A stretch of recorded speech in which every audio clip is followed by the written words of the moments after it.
हे दोस्तों नमस्कार। एक बार फिर से स्वागत है आपके अपने यूट्यूब चैनल देव जी के ट्रिक्स में। तो दोस्तों मैं यहाँ पर ग्रामीण परिवेश का टेस्ट लगाने वाले हैं और याद रखिए ये जो क्लास आपकी होती थी वो आपकी 6 बजे होती थी, लेकिन आपकी 16 तारीख तक ये क्लास आपकी 5 बजे आपकी होने वाली है। 17 तारीख से क्लास जो आपकी है वो सेम टाइम से आपकी होगी।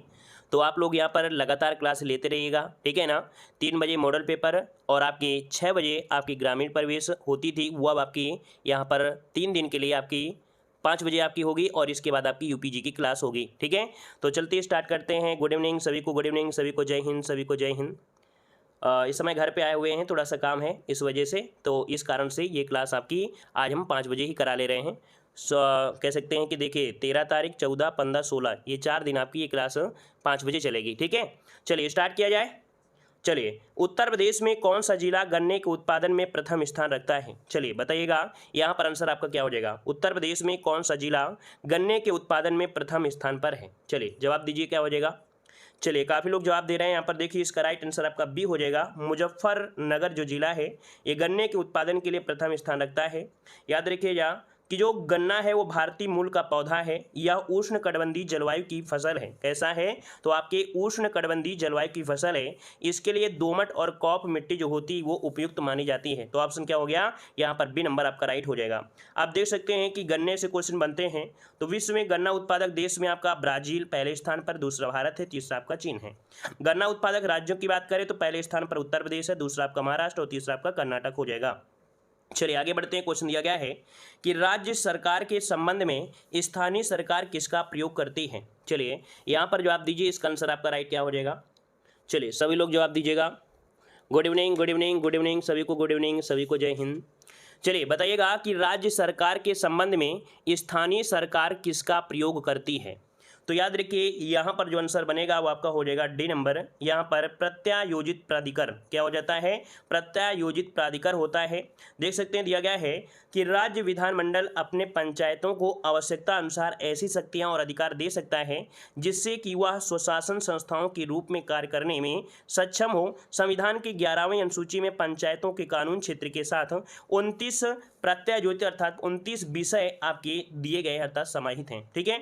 चलिए आगे बढ़ते हैं। क्वेश्चन आपसे अगला पूछा गया है कि भारत में पंचायती राज व्यवस्था सर्वप्रथम राजस्थान और प्रारंभ की गई थी। मतलब ये कह सकते हैं कि सर्वप्रथम आपके राजस्थान में और कहाँ पर प्रारंभ की गई थी। तो देखिए भाई आपका राजस्थान और बिल्कुल सही है आपका आंध्र प्रदेश में, ठीक है। याद रखिएगा यहाँ पर आंसर जो बनेगा आपका ए नंबर राइट हो जाएगा। देख सकते हैं कि पंचायती राज का प्रारंभ पंडित जवाहरलाल नेहरू के द्वारा 2 अक्टूबर 1959 को राजस्थान के नागौर जिला से किया गया। समूचे राज्य में पहली बार आंध्र प्रदेश में 1959 में लागू किया गया था। मतलब पूरी तरीके से जो लागू की गई समूचे रूप से तो आपके आंध्र प्रदेश में, लेकिन आपको पहला पॉइंट बताना है राजस्थान, ठीक है। चलिए आगे बढ़ते हैं। क्वेश्चन दिया गया है कि पंचायत स्तर पर राज्य सरकार का प्रतिनिधित्व कौन करता है? पंचायत स्तर पर राज्य सरकार का प्रतिनिधित्व जो करता है वो कौन करता है? 4 का ऑप्शन दीजिएगा। तो देखिए आपका आंसर इनमें से क्या हो जाएगा। तो इनमें से कौन होते हैं? पंचायत स्तर पर राज्य सरकार का प्रतिनिधित्व कौन करता है? तो यहाँ पर देखिए इसका राइट आंसर आपका हो जाएगा ए नंबर, ग्राम सेवक। अर्थात यहाँ पर ग्राम सेवक ग्राम स्तर पर राज्य सरकार का क्या करता है? प्रतिनिधित्व करता है, जो मुखिया का सचिव होता है, ठीक है। जो मुखिया का सचिव होता है, जबकि अन्य तीनों क्या होते हैं? निर्वाचित होते हैं, ठीक है।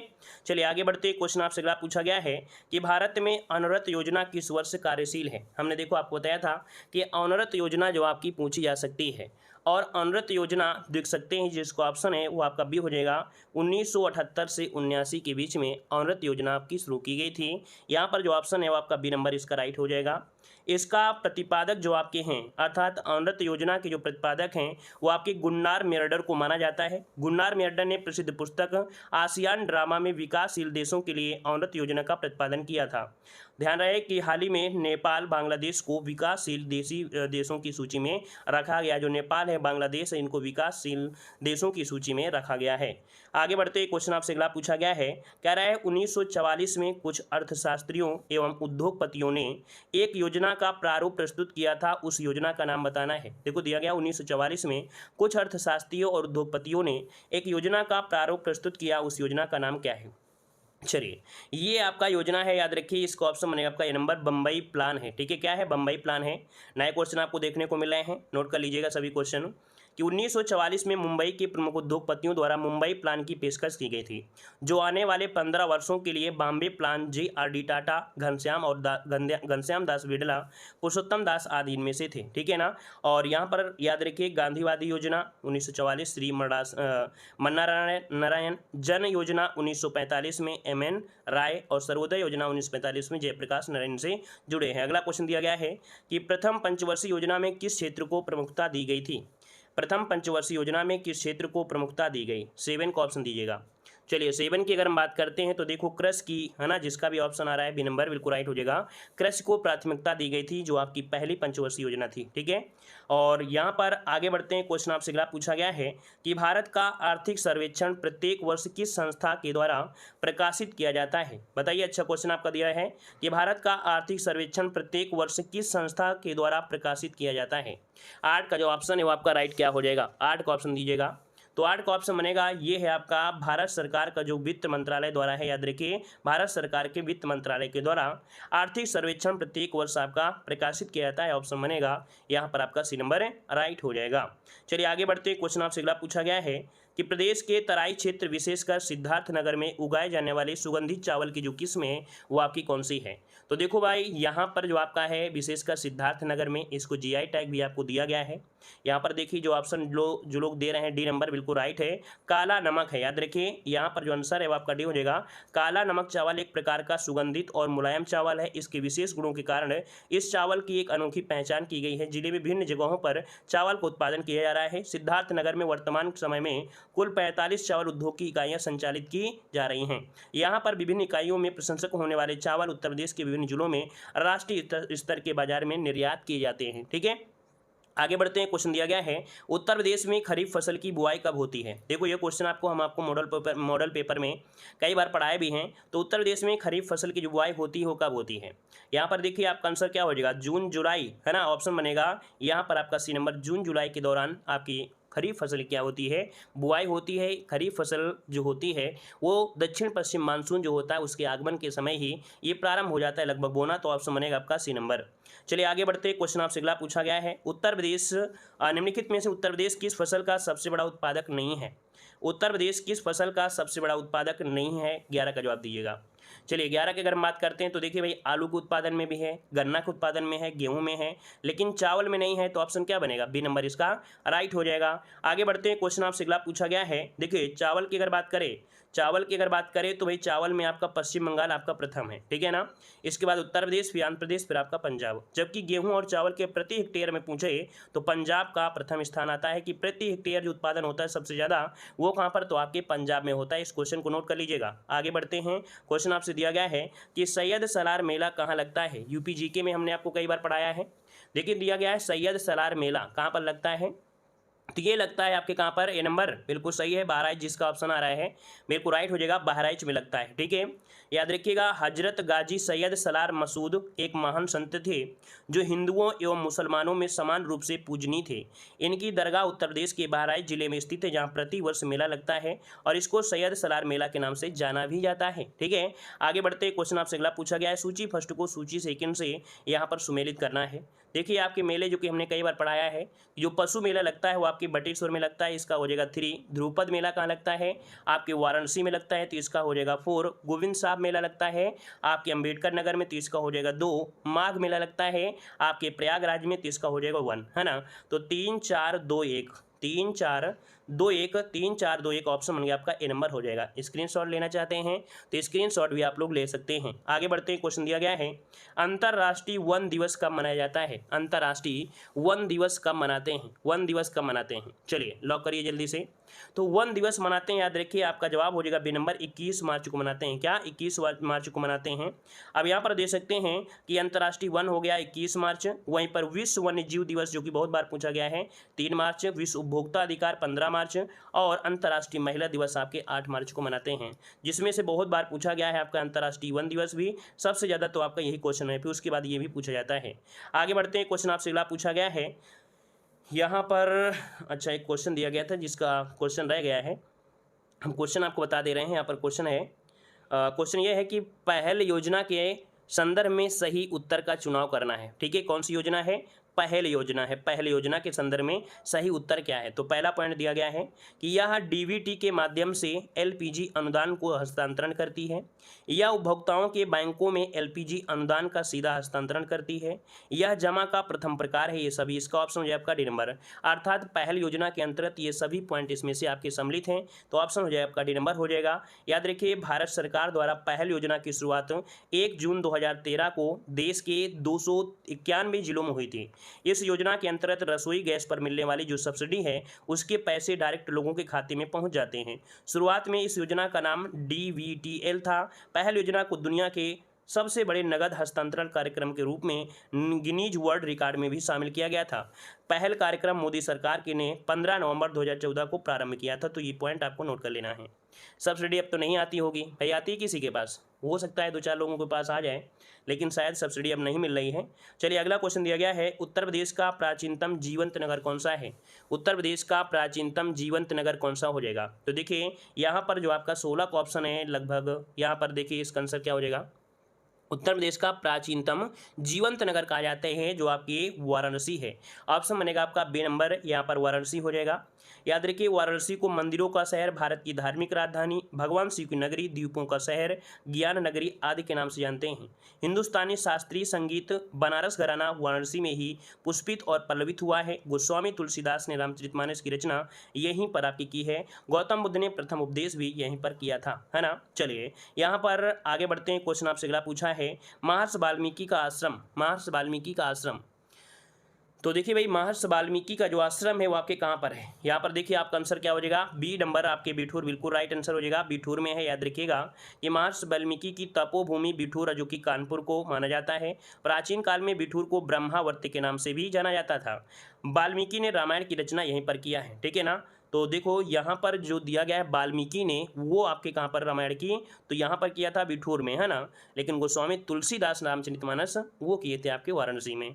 चलिए आगे बढ़ते, क्वेश्चन आपसे अगला पूछा है, कह रहा भारत में गरीबी को परिभाषित किया जाता है, भारत में गरीबी को परिभाषित किया जाता है किसके आधार पर करते हैं? तो लोग कितना खाते हैं, है ना, मतलब किस प्रकार से कैलोरी प्राप्ति के हिसाब से कि उनको कितनी कैलोरी प्राप्त हो जाती है। तो इसका ऑप्शन बनेगा सी नंबर, इसका राइट हो जाएगा। याद रखिए, ग्रामीण क्षेत्रों के लिए 24 किलो कैलोरी ऊर्जा और शहरी क्षेत्र के लिए 2400 किलो कैलोरी ये आपके ग्राम के लिए है। 2100 किलो कैलोरी ऊर्जा निर्धारित की गई जो आपके शहरी क्षेत्र के हैं, ठीक है।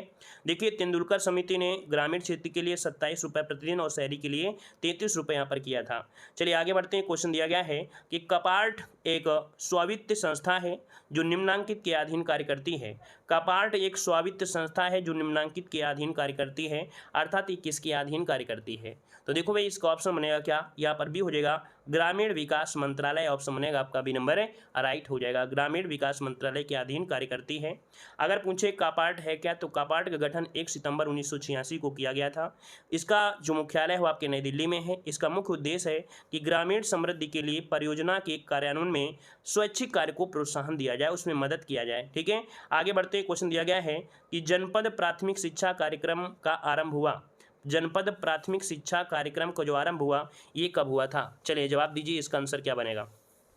तो नोट कर लीजिएगा, यहाँ पर जनपद प्राथमिक शिक्षा कार्यक्रम ये शुरू हुआ था आपके ऑप्शन बी हो जाएगा 1994 से इसकी शुरुआत हुई थी। लेकिन यह योजना 1986 की नई शिक्षा नीति के तहत भी आपकी की गई, है ना। स्टार्टिंग तो आपकी हो गई थी 1994, लेकिन नई शिक्षा नीति 1986 के तहत इसको पूरी तरीके से आपकी लागू हुई। इस योजना का उद्देश्य है प्राथमिक शिक्षा को सर्वसुलभ बनाने, स्कूल छोड़ने के डर को काम करने, है ना, लिंग भेद की दर को कम करने के लिए किया गया था। आगे बढ़ते हैं, क्वेश्चन आपसे अगला पूछा गया है, फर्रुखाबाद जाना जाता है, फर्रुखाबाद जाना जाता है किसके लिए जानते हैं? चलिए 21 का ऑप्शन दीजिएगा, फर्रुखाबाद जाना जाता है किसके लिए? तो यहाँ पर देखिए, हाथ की जो छपाई है ना, ऑप्शन बनेगा आपका डी नंबर है कि हाथ की छपाई के लिए फर्रुखाबाद जाना जाता है। ऑप्शन बने आपका डी नंबर। आगे बढ़ते हैं, क्वेश्चन आपसे अगला पूछा गया है, देखो हाथ की छपाई के लिए फर्रुखाबाद, कालीन जो होता है भदोही के लिए कांच, फिरोजाबाद, इत्र, कन्नौज। अगला दिया है सूची फर्स्ट को सूची सेकंड से सुमेलित करना है। इस क्वेश्चन को हमने बहुत बार रटाया भी है कि जो मिट्टी के बर्तन हैं, क्या भाई, जो आपके मिट्टी के बर्तन हैं उसके लिए आपका जानता है खुर्जा, क्या खुर्जा जो कि बुलंदशहर है, इसका 2 हो जाएगा। कास्ट में नक्काशी जो की जाती है वो आपके सहारनपुर में, यहाँ पर आपका 4 हो जाएगा। कास्ट पादुका अर्थात जो खड़ाऊ हैं वो आपकी पीलीभीत में, तो इसका 3 हो जाएगा। जो जरी उद्योग होता है वो आपके बरेली में, तो इसका 1 हो जाएगा। तो आपका ऑप्शन बनेगा आपका 2 4 3 1, 2 4 3 1, 2 4 3 1, 2 4 3 1 ऑप्शन डी इसका आंसर आपका राइट हो जाएगा और इसका भी स्क्रीनशॉट आप लोग ले सकते हैं। आगे बढ़ते हैं, क्वेश्चन आपसे अगला पूछा गया है, नॉलेज पार्क की स्थापना कहाँ की जा रही है? नॉलेज पार्क की स्थापना कहाँ की जा रही है? चलिए यहाँ पर 23 को ऑप्शन देना है और 23 की अगर हम बात करते हैं तो आपका आंसर क्या हो जाएगा? ग्रेटर नोएडा।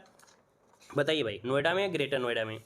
तो ग्रेटर नोएडा बिल्कुल सही है, आपका जवाब बनेगा आपका बी नंबर, ग्रेटर नोएडा में की जा रही है। ठीक है ना, ग्रेटर नोएडा में लगभग देखा जाए तो 570 हेक्टेयर क्षेत्र में यहाँ पर कह सकते हैं कि एक नॉलेज पार्क की स्थापना की जा रही है, जो भारत का सबसे बड़ा ज्ञान आधारित परिसर होगा। इसमें स्थापित होने वाले संस्थानों में 5 इंजीनियरिंग है, 3 मैनेजमेंट है, 1 मेरीन है, 1 वास्तुविद है और 1 अन्य विषय अनुसंधान प्रमुख हैं। ठीक है, अगला क्वेश्चन दिया गया है, देश की तीसरी रेल कोच फैक्ट्री स्थापित की जा रही है। ये देश की तीसरी रेल कोच फैक्ट्री है, स्थापित की जा रही है कहाँ पर? तो देखिए भाई 24 का ऑप्शन क्या बनेगा, कहाँ पर बनेगा? B number, Raebareli. बिल्कुल सही है, ऑप्शन बने आपका बी नंबर, रायबरेली हो जाएगा। और याद रखिए रायबरेली के जो जनपद है आपके लालगंज में की जा रही है। इसकी घोषणा रेल बजट 2006-07 में की गई थी। इस फैक्ट्री में प्रथम कोच का निर्माण जो हुआ था 8 अप्रैल 2011 को पूरा हो गया है। ठीक है, आगे बढ़ते हैं, यहाँ पर सुमेलित नहीं है। देखिए भाई कौन सा सुमेलित नहीं है 25 नंबर में? डीजे लोकोमोटिव वर्क आपके वाराणसी में है, ये तो सही दिया गया है। फिर दिया है इंडियन टेलीफोन आपके रायबरेली में है ना, और नैनी भी कह सकते हैं भाई, नैनी में तो भी है, दोनों चीज़ हो जाएगा, नैनी में भी है। भारत इलेक्ट्रॉनिक्स लिमिटेड आपका नोएडा दिया गया है, जबकि है कहाँ पर? आपके बंगलोर में है। कहाँ पर है? बंगलोर में है, तो ये गलत हो गया। तेल शोधन खाना आपका है मथुरा में है, तो ऑप्शन क्या गलत हुआ? सी नंबर है यहाँ पर गलत हो गया। ठीक है, चलिए यहाँ पर आगे बढ़ते हैं। देखिए थोड़ी सी जनगणना के बारे में पढ़ना है कि उत्तर प्रदेश की कुल जनसंख्या जो देश का प्रतिशत है वो आपका 16.51% है, जो कि देख सकते हैं 1998 12,341 इतनी है। राज्य की कुल जनसंख्या में पुरुषों का जो प्रतिशत पूछा जाए कि राज्य में कुल जनसंख्या में पुरुषों का प्रतिशत कितना है, तो 52.29 है। राज्य की कुल जनसंख्या में महिलाओं का परसेंटेज तो 47.71 हो जाएगा। राज्य की कुल ग्रामीण जनसंख्या का प्रतिशत तो 77.7 हो जाएगा। राज्य की कुल नगरीय जनसंख्या पूछे तो आपका 22.3 हो जाएगा। देश की कुल ग्रामीण आबादी में उत्तर प्रदेश का जो परसेंटेज है वो देश में प्रथम है, 18.63 है। देश की कुल शहरी आबादी में उत्तर प्रदेश की प्रतिशतता है तो आपका 11.79 है, जो कि महाराष्ट्र के बाद दूसरा स्थान शहरी में आपका यहाँ पर आता है। अगला है कि विश्व के संदर्भ में देखा जाए उत्तर प्रदेश की जनसंख्या चीन, भारत, अमेरिका, इंडोनेशिया के बाद 5वें स्थान पर है। ब्राजील को भी इसने पीछे छोड़ दिया है, ये याद रख लीजिएगा, ब्राजील को भी पीछे छोड़ दिया है। अगला दिया है उत्तर प्रदेश में देश की कुल जनसंख्या के 16.51 लोग रहते हैं, 16.51%। ठीक है, परसेंट लोग रहते हैं, लेकिन क्षेत्रफल देश की कुल क्षेत्रफल का मात्र कितना है, तो 7.33% है। अगला दिया है सर्वाधिक जनसंख्या वाले 3 आपके जिले।